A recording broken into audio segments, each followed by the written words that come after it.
Gente, muita gente me pergunta: "Glauco, quanto ganha uma holding?". A gente tá muito comum a gente ver empresas constituídas, patrimônios aí constituídos, que geram despesa, tá. E o que a gente quer fazer com o nosso sistema de holding é justamente gerar receita para você através do planejamento patrimonial, da sua família e também empresarial. O que que a gente vai fazer? A gente vai estruturar de modo que o seu patrimônio não gere mais despesa, mas gere renda. É muito comum, conversando com médicos, empresários, eles me falarem de um patrimônio exorbitante, um patrimônio grande, que gera uma recorrência, uma renda passiva muito baixa. Eu vou usar um exemplo aqui. Eu conversei com um médico cirurgião e ele tem perto de 50 milhões de patrimônio. E sabe quanto que ele recebe de renda passiva? Ou seja, se ele não trabalhar mais, quanto aquele patrimônio gera de renda? Aquele patrimônio gera de renda R$ 25.000. Pasmem, é extremamente baixo, é extremamente arriscado. Ele está o que a gente chama extremamente imobilizado, toda a sua riqueza está em patrimônio. Agora já imaginou R$ 50 milhões para fazer um inventário? Isso é muito, muito oneroso. E os 25 mil que gera de renda passiva, não dá para pagar nada, gente, nem o advogado para se bobear. Então, o que que a gente quer fazer? A gente quer diversificar o seu patrimônio, multiplicar esse patrimônio, em vez de ele gerar despesa, ele passa a gerar riqueza, passa a gerar aí multiplicação patrimonial. Esse é o nosso negócio, a nossa pegada, tá? Se você quer saber mais informações, continue nesse vídeo, me curte e também clica no link, se cadastre para você receber mais informações. O que eu quero trazer para você aqui é justamente uma oportunidade de você pegar esse patrimônio que está gerando despesa e você transformar esse patrimônio numa holding, num sistema de holding, numa empresa que vá administrar, que tenha controladores. Glauco, isso é complexo? Não, não é complexo. É simples, é organizado e a gente consegue fazer esse sistema para você de modo que tenha uma administração nesse patrimônio e essa administração não é onerosa, pelo contrário, ela é muito mais simples. E a diferença é que a gente tem expertise, tem o know-how de investimentos também e a gente vai te ajudar a gerar riqueza com esse patrimônio, a gerar renda com esse patrimônio. Então ele não vai ficar parado, e você deve ter visto aí algumas pessoas que fazem a doação de bens em vida ou que transferiram já patrimônio para os filhos. Isso constitui um engessamento do seu patrimônio, porque se você precisa se dispor, como a gente tem casos aí de fazendeiros, empresários, precisaram se dispor num patrimônio, para quê? Para poder fazer uma cirurgia, para um tratamento de saúde ou para uma situação maior, vai ter que pedir bênção dos filhos. E se os filhos estiverem num processo de divórcio ou um problema grave em negócios empresariais ou um negócio mal sucedido que eles estejam fazendo, esse patrimônio corre muito risco. Então você que está pensando aí em fazer o planejamento patrimonial através da doação de bens, não faça esse planejamento. Nós temos um sistema de holding, que significa o planejamento patrimonial da família, na qual você vai ter mobilidade dos seus bens, você vai ter aí uma economia de impostos absurda. A gente consegue economizar até 95% dos impostos em muitos casos, tá? E você vai ter segurança jurídica e controle dos seus bens. Então você vai realmente conseguir gerenciar todo o seu patrimônio e, em quinto lugar, você vai conseguir multiplicar o seu patrimônio. Então isso é fantástico. Realmente a gente sabe fazer esse planejamento, a gente gosta muito do que faz. E falando um pouquinho aqui sobre mim, eu sou o Glauco, economista e contador, e por que a gente está fazendo esse trabalho? Esse trabalho começou lá em 2006, 2010, na verdade, a minha jornada com o planejamento patrimonial se iniciou com uma indignação, com assim, com um sentimento de falar: não aguento mais ver tanta coisa errada. Eu atendo muitos clientes de planejamento patrimonial, empresarial, e o que acontece é que quando eu via holdings constituídas, CNPJs constituídos, a gente via apenas uma pejotização do patrimônio, ou seja, aquele patrimônio da pessoa física foi para a pessoa jurídica, mas não havia dispositivos do sistema de holding dentro daquela empresa, havia apenas um CNPJ, ou seja, aquela família iria entrar no inventário do mesmo jeito. E para isso, eu quero que você entenda quem é o Glauco, de onde eu venho. Nós passamos pela mesma situação. Minha família, meu pai construiu uma holding em 2006, uma holding SA de capital fechado. Ele contratou um dos melhores advogados de Belo Horizonte, advogados, escritórios de boutique, a gente chama assim, né, que fizeram uma holding SA para ele, organizado em um estatuto, e lá ele tinha, então, toda a organização das empresas, fez até um contrato de mútuo, uma troca de sociedade com duas outras empresas, mas deixou a porta toda aberta para o inventário. Infelizmente, num acidente grave, meu pai faleceu, e aí em 2010 nós nos demos de cara com o inventário dentro de uma holding SA. Então, um sistema que é feito para proteger o patrimônio, proteger uma empresa, estava totalmente desguarnecido por falta de conhecimento dos advogados que fizeram o processo e também por falta de conhecimento da minha família, infelizmente. Eu comecei a minha jornada então estudando a lei 6.404/76, né, a lei das SAs, está toda grifada, inclusive está mostrando para algumas pessoas recentes, e aí a gente veio estudar os dispositivos, e eu não parei mais de atender os clientes, e aí eu pude entender como realmente é feita o sistema de holding. E eu pude observar também que muitas holdings estavam equivocadas, não havia cláusulas de planejamento sucessório, não havia acordo de acionistas, algumas até têm acordo de acionistas, mas não tem um sistema de proteção, ou seja, vai entrar um inventário dentro dessas empresas. E aí eu conversava com advogados, pedia para que eles consertassem essas coisas, mas eles não entendiam como fazer. E eu não sei se você sabe essa informação, mas apenas 2% dos advogados que são aí, que participam, né, da OAB, que são cadastrados na OAB, eles têm conhecimento sobre o sistema de holding. E da mesma forma, apenas 2% dos contadores aí cadastrados ou credenciados no CRC sabem fazer o sistema de holding. Então, tem muita gente que não conhece esse processo. E se você está querendo fazer o seu planejamento, quer saber mais informações, fica comigo nesse vídeo que eu vou te explicar como construir o seu planejamento patrimonial completo através aí do sistema efetivo de holdings, tá? Então eu costumo falar com meus clientes muito isso, não dá para fazer holding ou planejamento patrimonial ou sistema de holdings efetivo com advogado faz tudo. É a mesma coisa de você querer fazer uma cirurgia de joelho, uma cirurgia na mão e ir num clínico geral ou ir num oftalmologista. Você vai se meter numa grande enrascada. Inclusive o médico nem vai fazer esse procedimento, né?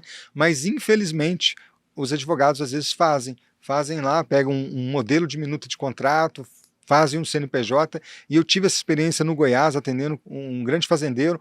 Ele contratou um advogado que pagou caro para construir uma holding. Esse advogado criou lá um CNPJ para ele, criou lá algumas cláusulas, uma minuta de contrato e colocou lá o KNAI 6422, né, sistema de holding, ou seja, holding, participações em outras sociedades, que é simplesmente isso que é a holding, e ele não se deu o trabalho nem de transferir esses bens para essa holding. Então esse fazendeiro estava lá com um CNPJ achando que tinha uma holding que ia proteger todo o patrimônio e não tinha nenhum bem nessa holding. Esse, claro, é um caso aí clássico de um advogado que realmente não entende nada e deixou esse cliente em apuros. Felizmente a gente chegou. Mas a gente tem outros casos de alguns advogados que vão um pouquinho mais adiante, por exemplo, outra holding rural também, aqui de Belo Horizonte, onde eu estou gravando hoje, e ele constituiu uma holding rural, atividade rural, agropecuária, e ele colocou todos os bens da família e todas as propriedades rurais dentro de um único CNPJ. Você já imaginou a enrascada que esse cliente pode entrar se ele tiver uma execução tributária, se ele tiver uma execução trabalhista, se ele tiver um processo na fazenda ou na empresa? Todos os seus bens estão ali listados num único CNPJ, facinho para um advogado fazer uma execução para mandar desconstruir aquela personalidade jurídica. Então não tem nenhum sistema de proteção. Então realmente colocou o cliente numa grande fria só para poder criar um sistema de holding. Não havia ali também, gente, nenhum sistema de planejamento sucessório, nenhuma cláusula de proteção ou sistema sucessório. Então, para você que quer entender um pouco mais, curta esse vídeo, continua com a gente que eu vou explicar mais detalhes sobre como você pode iniciar o seu processo de planejamento patrimonial, tá? Gente, para você que quer aí organizar o seu patrimônio, mas está em dúvida sobre a contratação de um profissional, já viu vídeos da internet, está em dúvida ainda, porque são muita gente falando sobre holding, sobre o sistema de holding, e realmente a gente tem uma demanda grande no nosso escritório hoje, na Conselho Holding, de empresários que constituíram sistemas, entre aspas, de holding, mas são pejotizações, ou seja, são só transferência de patrimônio para pessoa jurídica. Isso não vai te salvar do inventário, tá? Deixa aqui um aviso, vou falar mais disso na frente, mas isso apenas vai deixar você com um problema mais para frente e com um problema até mais grave, porque o inventário na pessoa jurídica ele é muito mais severo do que o inventário na pessoa física. Mas como eu estava falando, a gente recebe muitas demandas de clientes que chegam até nós com sistemas de holding completamente desorganizados, com integralizações de imóveis, gente, com administração de locação, por exemplo, administradora de imóveis e locação, atividade imobiliária, e pedindo a imunidade do TBI na prefeitura. Gente, isso não é passível, não tem como. Então, se você faz atividade de locação, compra e venda de imóveis, não existe a imunidade do ITBI. A gente explica isso com mais detalhes, eu explico mais detalhes em outros vídeos sobre o ITBI especificamente. Mas então o que a gente recebe para consertar essa holding que foi mal feita, mal elaborada, e a gente vê ali não tem cláusula de planejamento, não tem outros sistemas de empresas dentro dessa empresa para poder ter uma proteção maior, e a gente vê ali realmente um cliente em apuros, tá? E a gente vai consertar, a gente conserta, em muitos casos a gente consegue resolver. A gente não consegue resolver quando tem dois problemas. Um deles é quando você já tem um problema em curso, ou seja, uma execução tributária, execução fiscal, um divórcio, um processo que está passível de recair sobre os seus bens. Então a gente dali não consegue fazer o planejamento. Ou a gente consegue fazer parte dele e salvaguardando essa parte, e obviamente a gente vai te explicar que você corre um grande risco desse sistema ser desconstituído. Por quê?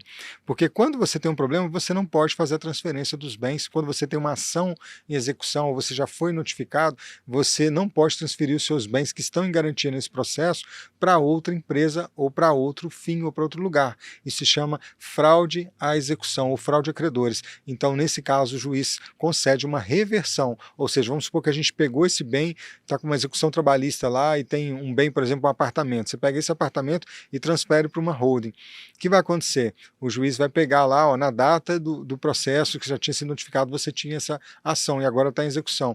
Então, esse bem não poderia ter sido deslocado para a holding. Desfaz a integralização, a transferência que foi feita para a holding, para a pessoa física e execute esse bem. Então a fraude de execução é simples assim, não podemos prosseguir se você já tem processo. O outro caso é quando ocorre a confusão patrimonial, ou seja, você constitui o sistema de holdings, de empresas, faz lá a sua atividade de planejamento patrimonial, pessoal da família, separa numa caixinha, põe lá em outra caixinha as atividades empresariais, em outra empresa, em um CNPJ, um sistema de holding ali, e põe, por exemplo, uma holding de investimentos em outra estrutura de holding, outro sistema de holdings que a gente vai fazer, e nessas três caixinhas você põe tudo separado, tá?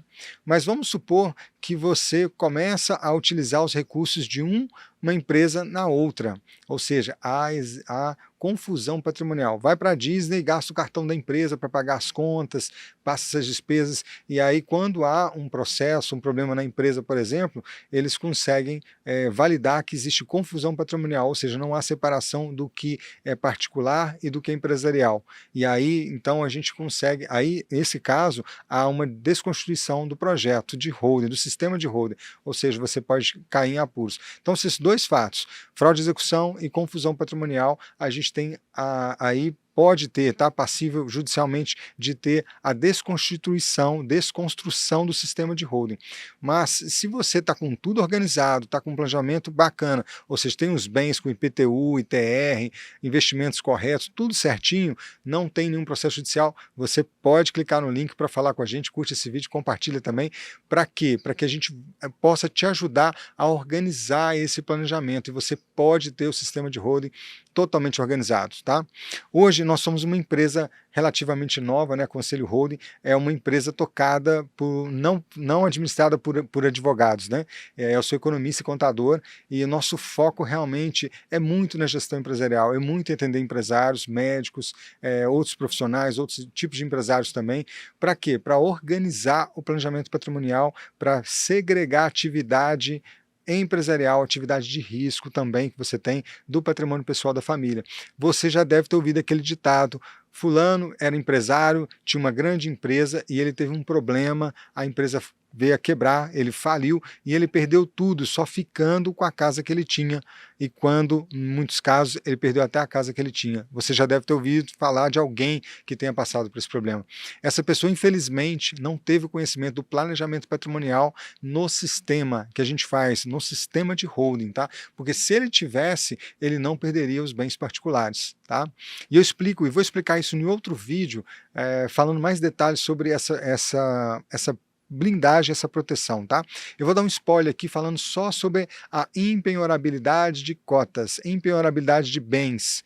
Quando você não constrói um sistema de hold, o que acontece com você? O seu bem é passível de execução. Tá? Então, se você sofre um processo trabalhista, um processo tributário, você tem lá um carro, por exemplo, uma Hilux, está no seu nome, aquele bem, quando faz a pesquisa, né, Bacen Júri, ou quando o juiz determina uma execução, às vezes você não conseguiu fazer um acordo, ou teve um problema de fluxo de caixa na empresa, a coisa complicou um pouco mais e teve que mandar alguns funcionários embora, enfim, a gente sabe como empresário que a gente tem altos e baixos, né? Eu também sou empresário, já quebrei 4 vezes e eu tenho 7 empresas hoje, e eu tenho 3 empresas hoje, eu estou na minha 7ª, e eu sei desses altos e baixos, hoje eu aprendi a lidar com isso. Então, quando você tem um sistema de holding, quando você tem lá a organização do seu patrimônio, esse bem se torna impenhorável. Guarda isso aí, curte, compartilha, salva esse vídeo e compartilha esse vídeo para um amigo empresário que está talvez passando dificuldades ou está na iminência de passar dificuldades. Os seus bens podem se tornar empenhoráveis, tá? Esse é um dos benefícios fantásticos que a gente traz no seu sistema, no sistema de planejamento patrimonial, porque no artigo do Código Civil, eu não vou lembrar agora o artigo certo, mas no Código Civil determina que aqueles bens que estão gravados com impenhorabilidade em seu contrato social são impenhoráveis. Então, o que a gente vai fazer? A gente vai montar um sistema de holding para você, tá? Dentro desse sistema de holding, a gente vai transferir os seus bens para pessoa jurídica no sistema de holding, tá, gente? Não adianta pejotização aqui não, como eu já expliquei anteriormente. Não adianta só pegar e colocar na pessoa jurídica, que isso não é planejamento patrimonial, isso é pejotização de patrimônio, tá? Mas se você fez o sistema apropriado, integralizou os bens ali, por exemplo, num CNPJ, numa holding, num sistema de holding, e aí o que vai acontecer? Lá nós vamos gravar uma cláusula de que aqueles bens agora que se tornaram cotas de uma empresa, ou seja, que integralizam o capital social da sua empresa, eles são impenhoráveis. Então, quando for bater lá um oficial de justiça, for bater lá uma ação tributária, enfim, qualquer execução, aquele bem não pode ser penhorado. Tá? Simples assim. Então a gente tem uma construção de um planejamento que vai assegurar o seu patrimônio pessoal, proteger o seu patrimônio pessoal, vai assegurar as atividades da sua empresa, vai dar muito mais segurança para o seu planejamento patrimonial. Fechou? E se você quer saber mais informações sobre isso, eu vou falar no próximo vídeo sobre as cláusulas de incomunicabilidade, as cláusulas de inalienabilidade, fantásticas, tá? Curte esse vídeo, compartilha e segue a gente no próximo vídeo.